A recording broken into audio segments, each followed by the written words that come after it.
or yes, before the yesterday. Okay. Good morning, everyone. So today I am going to discuss one of the very interesting topic, which you can say an extension of the lecture of the previous class, which we have already covered on Monday and Tuesday.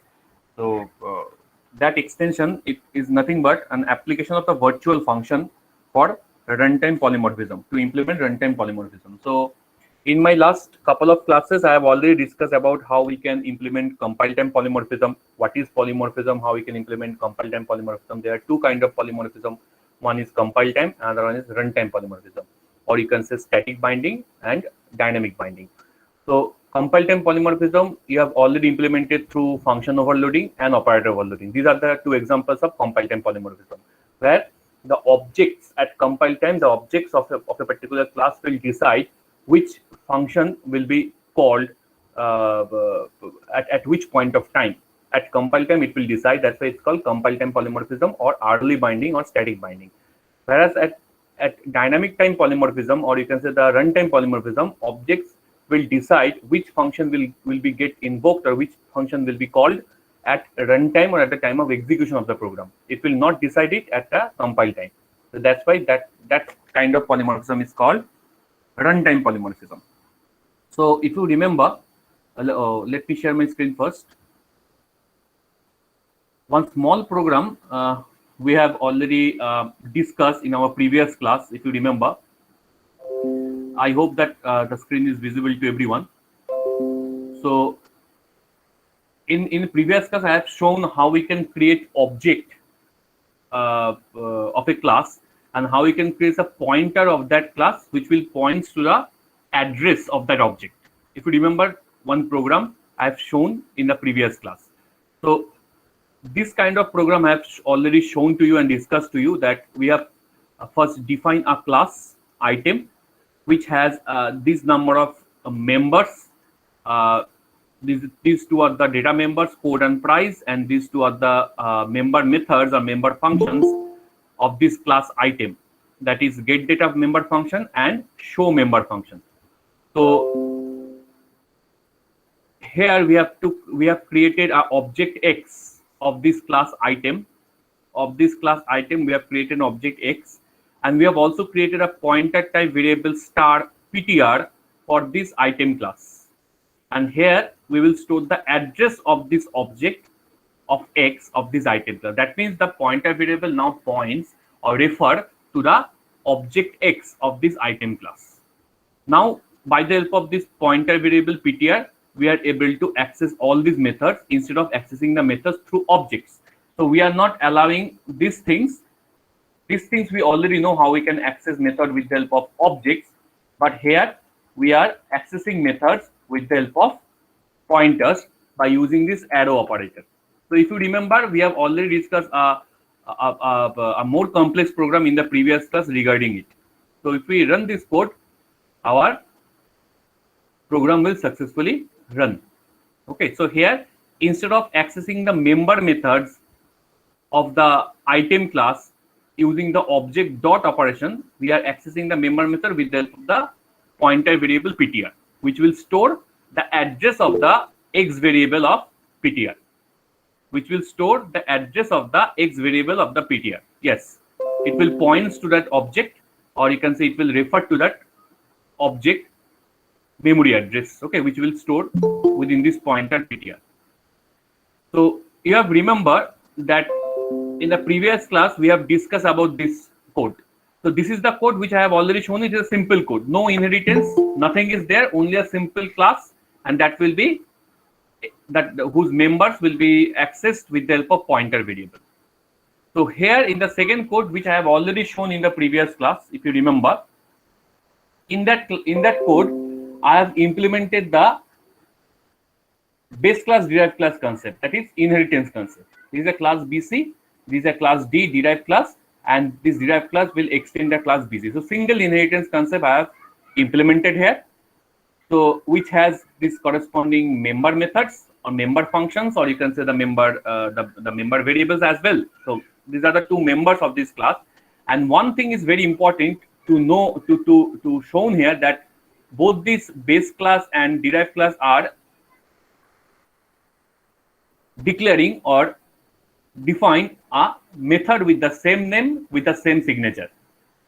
So again, the confusion or ambiguity exists here. So this is a one kind of ambiguity exists here. So you can understood that the runtime polymorphism is nothing but an extension of inheritance. So inheritance, where the inheritance exists, there the runtime polymorphism exists. But the thing is that if you remember at the time of compile time polymorphism, which I have shown in a previous class, there is a compile time polymorphism where both class A and class B contains a similar method void sum, but due to their different kind of parameter list, different types of parameter lists, we are defining these two methods separately. We are treating these two methods separately because this method will have a summation of the double variables, whereas this method will have the summation of the integer variables. So their operations are different. Their operations are different. So we will create an object, and by passing the different kind of parameters along with the scope resolution operator, we can overcome the problem of the ambiguity, or we are overcome the problem of the method overridden with the help of early binding here. So this is a compile time polymorphism because at the compile time the object will decide which functions some method will be called, which classes some method will be called. So at the compile time the object decides that class A some method will be called here, and here class B some method will be called. So in this way they will separate from each other's sum method. In this way they will separate from each other's sum method. So this is a compile time polymorphism. But today we are planning to achieve runtime polymorphism without a compile time declaration of the object. So we cannot declare the object at a compile time. So how we can achieve runtime polymorphism? That is the question. That is the main question, or you can say the main objective of today's discussion. So in runtime polymorphism, an appropriate member function is selected while the program is running. Okay, which member function will be called or invoked, that will be selected at the runtime or at the execution time. At the runtime or at the execution time. Now, C++ supports runtime polymorphism with the help of only virtual functions. This statement, this line is very, very important, that C++ supports runtime polymorphism with the help of virtual functions. So here at compile time polymorphism, we didn't take any kind of virtual function here. We didn't take the help of any kind of virtual functions here, not even we will take the help of any kind of pointers here. So virtual function is such a concept which actually use with the help of pointer concepts.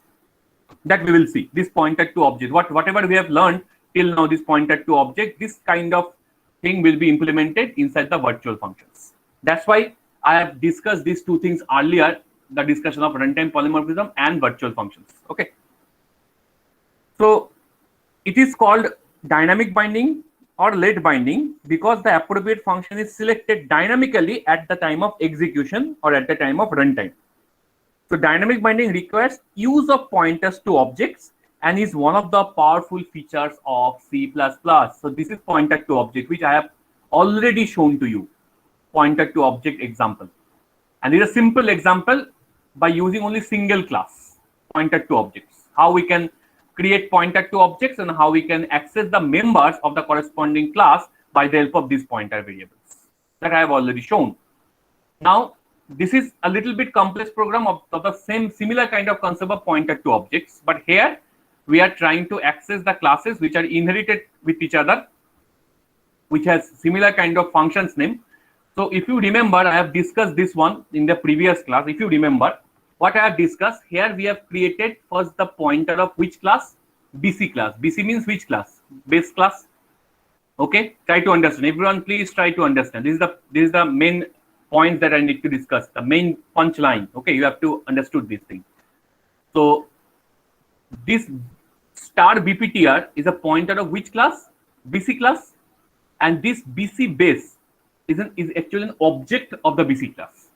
So how we can store the address of an object? By using ampersand operator, we can store the address of an object of the base class into this pointer variable BPTR. The similar kind of thing. Either you can write in the same line, or you can divide it into 2 lines. It's your choice. Okay. Now, by the help of this BPTR and arrow operator, we will able to access the members of this BC class. Which are the members of the BC class? B and display. So here we will access B and display. So this is actually a BPTR points to a base object. So this statement I have just printed here for understanding that this is a BPTR points to the base object of the base class. Okay, BC class. Now, similarly, we will create an object. Yes. Sir একবার repeat করবেন sir, network issue হচ্ছে। আচ্ছা, so I think all of you understood this thing. This is a BC class, which is a base class, which has 2 members, a member variable B and a member method display. There is one more class, D class, which is a derived class, which will derive the BC class or inherit the BC class. That means it is a implementation of the single inheritance, right? This D class, this derived class also has 2 members. One is D variable, another one is the display function. So both the class have the same function with the same name, but their operations or tasks are different, or execution statements are different. Okay. Now within the main method, we have to create the pointer of the BC class, because we have to access these members instead of directly by using object dot operation. We are accessing by using pointer variables. Now you can say, sir, why we should do such a complex thing? Because virtual function will access the base class members with the help of this pointer to object concept. Virtual function cannot access directly by using dot operator. It will has to take the help of the concept of pointer to object. That's why we have to learn how we can create a pointer and how we can store an address of an object inside that pointer, and by the help of that pointer, how we can access the members of that particular class. So which we have already dealt with this previous program. That is the most simple one, and this is a little bit complex because we are using inheritance concept here. So first we are going to create a BPTR pointer of the BC class, the base class. Then we are creating the object of the BC class, whose name is base. I have given the object of the BC class, and we are storing the address of the object inside that pointer variable BPTR. That means now the pointer variable points to the memory address where the object of this BC class has been stored, that is base. Okay, so from heap memory, the object memory will be given, and it will points to the memory area of that heap memory. Okay, this BPTR pointer. Now by the help of arrow operator, this BPTR pointer is able to access its corresponding members of the base class BC. So which are the corresponding members of the base class BC? This B and this display.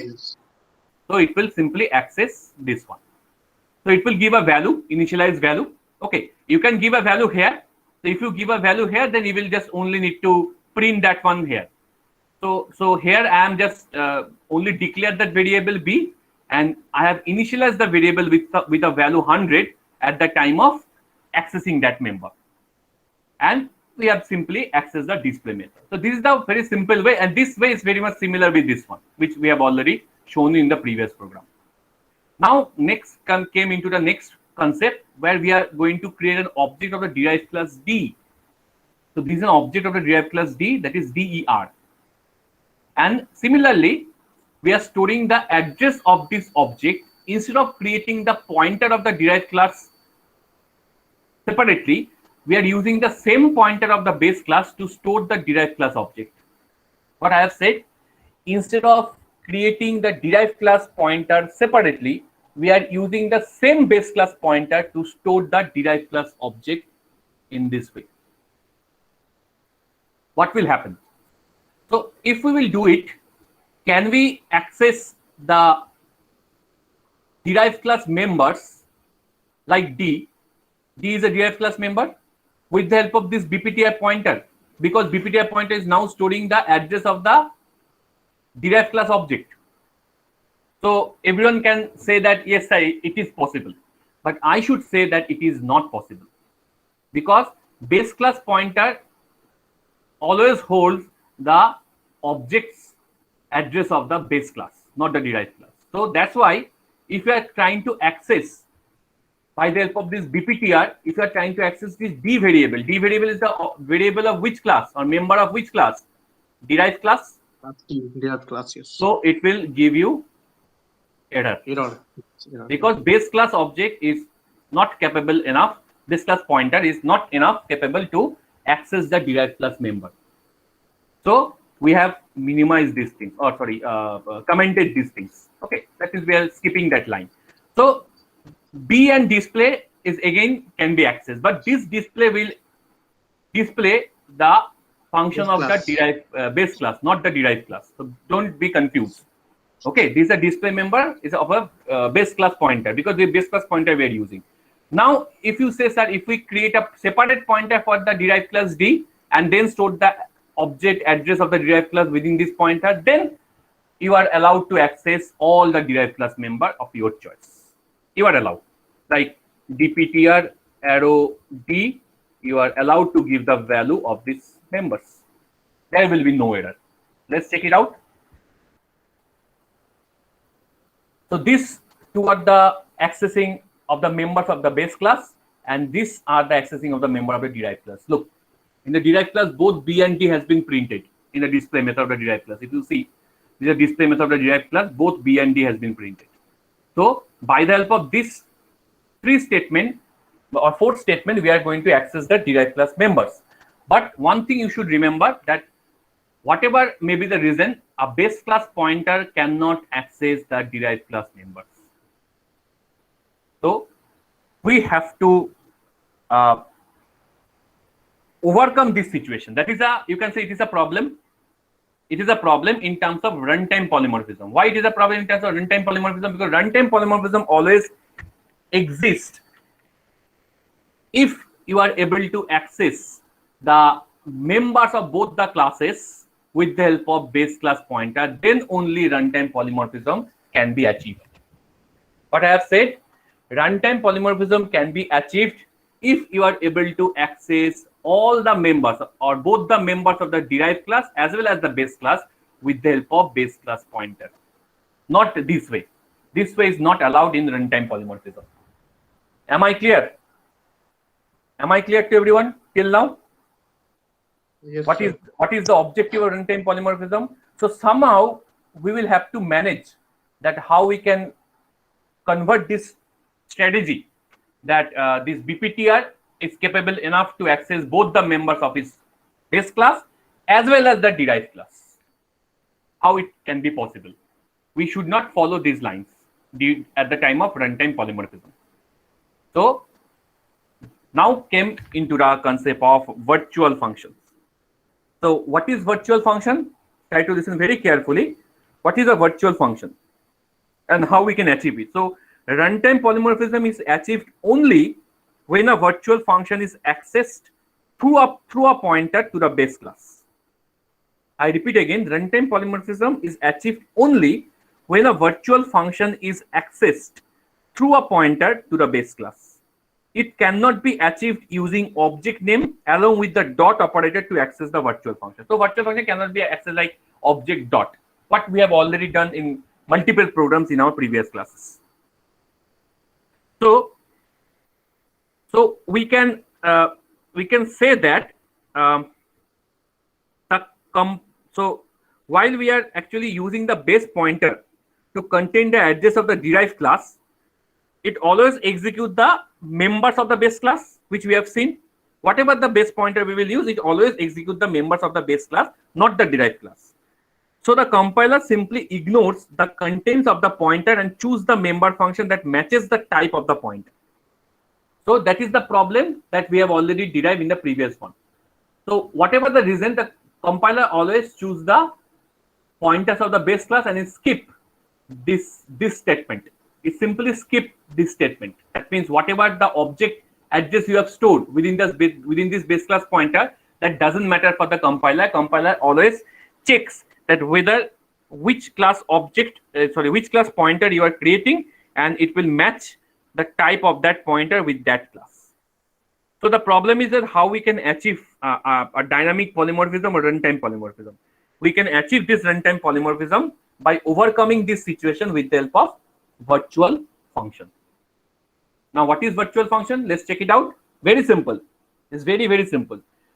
So A virtual function in C++ determines which function to use at runtime based on the type of the object pointed to by the base pointer. So the same concepts, nothing is different here. So here in front of every function, we have used this virtual keyword.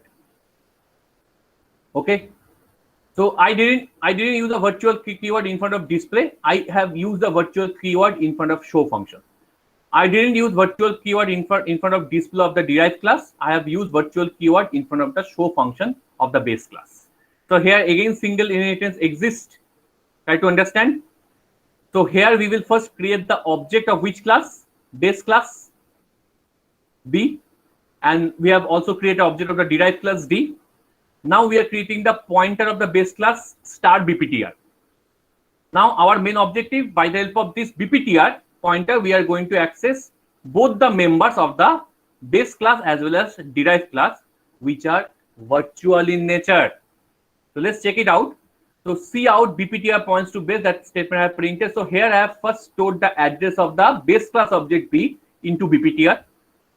Then BPTR arrow display, BPTR arrow show. Very clear. So by the help of executing this statement, that means these two functions will be executed. That is no confusion from your end. Now we will do the same concept by storing the object reference of the derived class, that is D.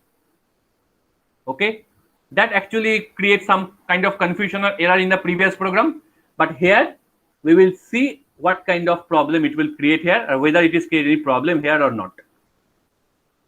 Run this code. So our code is running successfully and it will access these methods, derived class as well as base class. So one thing is important to show here. Can you check the display method here? Notice the display method very carefully. What it will execute? This display method will execute the display operation of both the base classes, only base classes, not the derived class. Look, what is the derived class display method? Print. And what is the base class display method? Print. So if we execute this code, it will print the same display method of the base class. But the show method are different. Can you notice it?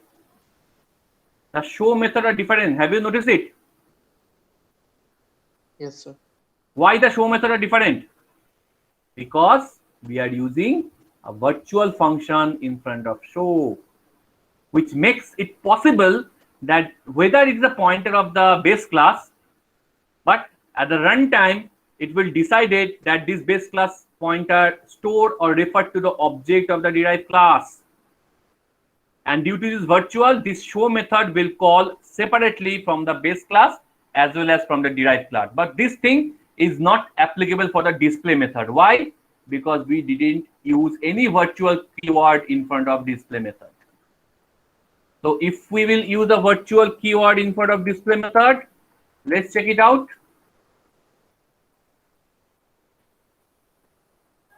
It will print separately. Let's check out the output. Clear? Is it clear to everyone? Yes, sir. Is it clear to everyone? Anyone has any doubt? This is called runtime polymorphism. In upcoming class, I will show more complex example to give an understanding of runtime polymorphism through virtual function, and I will also discuss about the pure virtual function. Another a little bit concept is there, pure virtual function. Sometimes it is used, but that I will discuss in the next class. Today I don't have enough time to discuss. But this is a very simple example where you can implement a runtime polymorphism through virtual function. Yes. Anyone has any questions? Is there overriding concept is also there? No. Overriding is not there. If overriding concept is there, then we'll have to use scope resolution operator. And overriding is actually used for implementing compile time polymorphism, not runtime polymorphism. Runtime polymorphism can be only achieved using virtual function and this pointer to object concept. Understood? Without the pointer to object concept and virtual function, you will never ever achieve runtime polymorphism. Understood? Yes. Is it clear? compile time polymorphism has the concept of this method overriding and the scope resolution operation that we have already shown in the previous class. But runtime polymorphism is achieved only through a virtual function and pointed to object concepts. This is the concept. So before you are practicing this program, I suggest you to practice the basic program of pointed to objects, which I have already shown to you. And this basic programs I have already uploaded into a Google Classroom. This new program, virtual program, and Sir, but overriding and overloading both are different, na? yes, both are different. Both are different.